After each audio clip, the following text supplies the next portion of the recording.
Hey everyone, welcome back to another episode of the High Earning Housewife podcast. I'm your host, Ashley Empowers, and thank you for tuning in to this episode all about feminine rest. So a lot of my podcast ideas come from chatting with you guys on Instagram. And last week I took a trip to North Carolina and I talked about when I got back to Dallas how I am prioritizing feminine rest and how I am designing a life that allows me to protect my space so I can have feminine rest. And someone was like, Ashley, can you please elaborate on this in a podcast? And I was like, absolutely. And the reason why I'm so willing to elaborate and share more, because this is something that affects me in my personal life as the CEO of my business and my home. I have to be very, very intentional about designing my life in a way that allows me to not only have a feminine presence in my home, but that allows me to nurture and take care of myself and have feminine rest. And so I want to talk to you about protecting your space so that can be your reality. And when I talk about protecting your space, I'm not just talking about your safety as a woman. I'm talking about protecting your internal space, protecting what comes and affects your soul, how you are being affected internally by the things around you, from your environment to what you're listening to what you're saying yes to. And something that I have been committed to doing over the past few weeks is every week memorizing a scripture, right? And I just have like this vision by the end of the year, or that within a year, I would have memorized 52 scriptures. Now, this is just kind of like a side note, but last year I didn't memorize any. Like, I read my Bible, but for me to say I actually intentionally memorized scripture, I didn't do it. And so I'm like, wow, what if I actually put some intention behind that? And then within a year, I have 52 Bible verses that I can remember in the times that I really need them and I need to apply them to my life. And why I say that is because the scripture that I was memorizing last week was Proverbs 4:23 that says, keep thy heart with all diligence, because out of it flow the issues of life. And something that I like to do, and I might have my note card, actually, let me grab it really quick. So for those who are watching the YouTube video, I'm actually going to show you how I do this and how I memorize scripture, because it really does relate to what we're talking about today. So I like to take a big note card, I'll write out the scripture, and then I'll underline the words that stick out to me so I can really bring the scripture to life. And so Proverbs 4:23 again says, keep thy heart with all diligence, for out of it come the issues of life. And so 3 words stood out to me: keep, diligence, and issues. And so on the back of the card, I will define what those words mean. And when I look at keep, it says cause to continue in a specified condition or remain in good condition. So that's what the Lord wants us to do with our hearts. He wants them to remain in good condition. And we're supposed to keep our heart with all diligence. So diligence was a word that I underlined, and the definition of diligence is careful and persistent work or effort. And so as we are embracing our feminine rest and as we are keeping our hearts, there's going to be work and effort behind our mission of keeping our heart. And when I looked up the word issues, those are personal problems and difficulties. So your negligence to keep your heart with all diligence can cause personal problems and difficulties.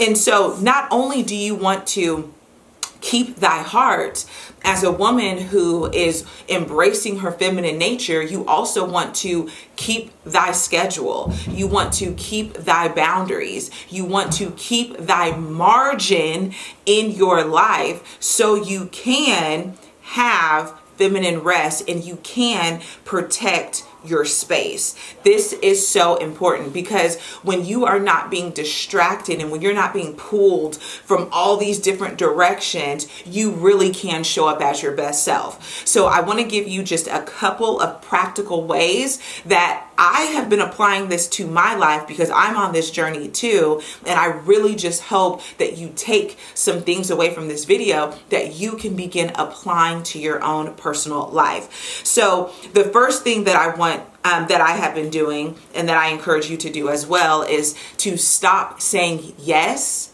out of obligation. It is okay to say no, period. There's an author or someone who said no is a complete sentence.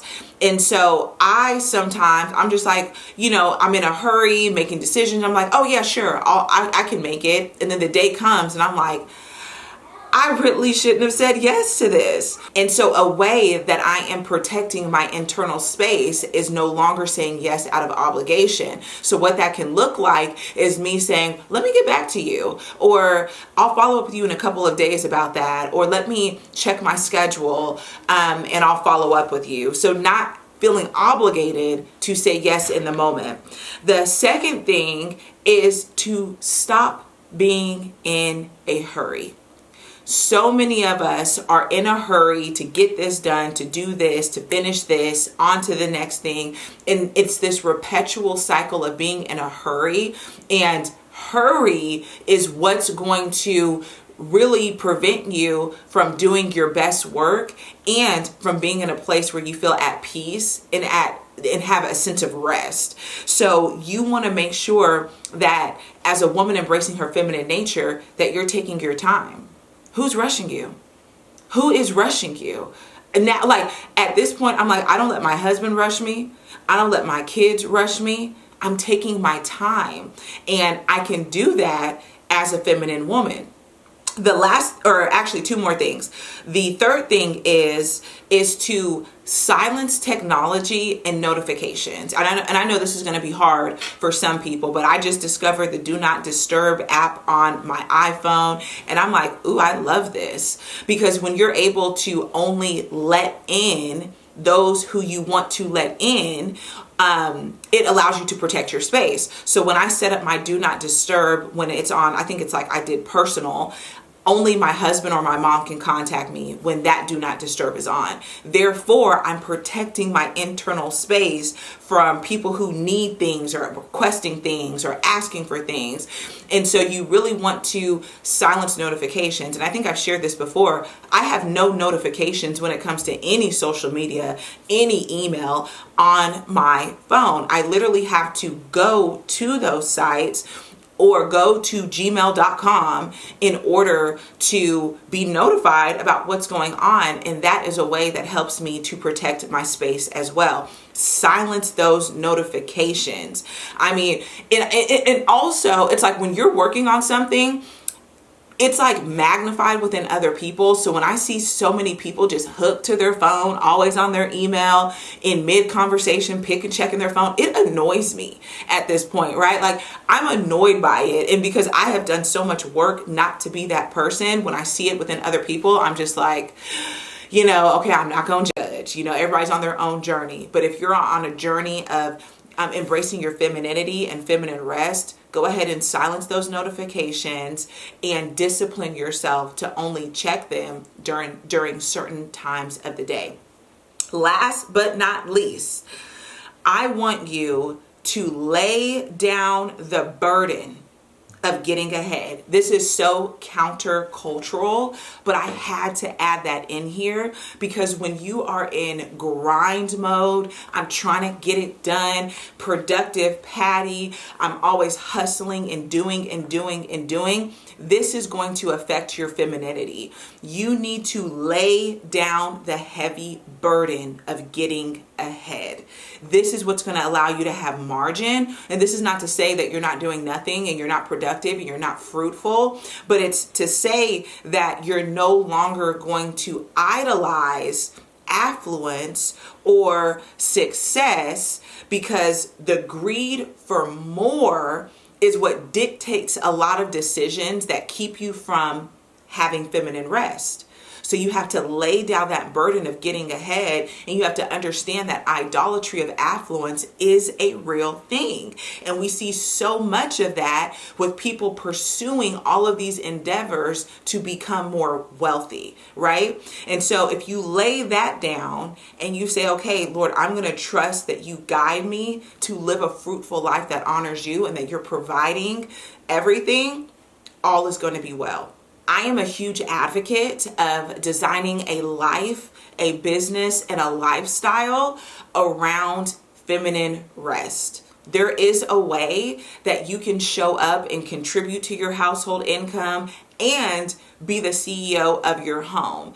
And I know that there is a million ways to build businesses from home, and there's a million things that you can do to make $1 million. But I will say this, what I've learned on my journey is the power of building a personal brand based off of your greatest asset, which is yourself. When you learn how to carry yourself as a personal brand, and when you learn how to build a business from your personal brand, your legacy will change. And if you are a woman who feels a pull to be a leader in the digital space, I highly, highly, highly suggest that you sign up for my workshop called the Key Woman of Influence Training. It is a 5-day training. It is completely free. And I'm going to be teaching you how to build a strong personal brand, how to influence for good, and how to earn a living from it. If you feel like this is the time for you, you want to put all the pieces together, this is fresh new content. It's a brand new training. It is something that I will package in the future. That's why we only have a few seats available. But if it's something that piques your interest, all of the information is down below. It is September 12th through the 16th. You want to definitely grab your seat. I recommend inviting a friend to go along with you who has the same desire, so you guys can do this together. It's not just about me giving you information. We're actually workshopping how you can do this and begin building your personal brand now. So, Key Woman of Influence, all the information is down below. Thank you so much for tuning in. It is my hope and my desire that you lead a life of feminine rest, because it's going to help you and just allow you to show up in the best way, mind, body, and spirit. So thank you so much for tuning in, and I will see you next time.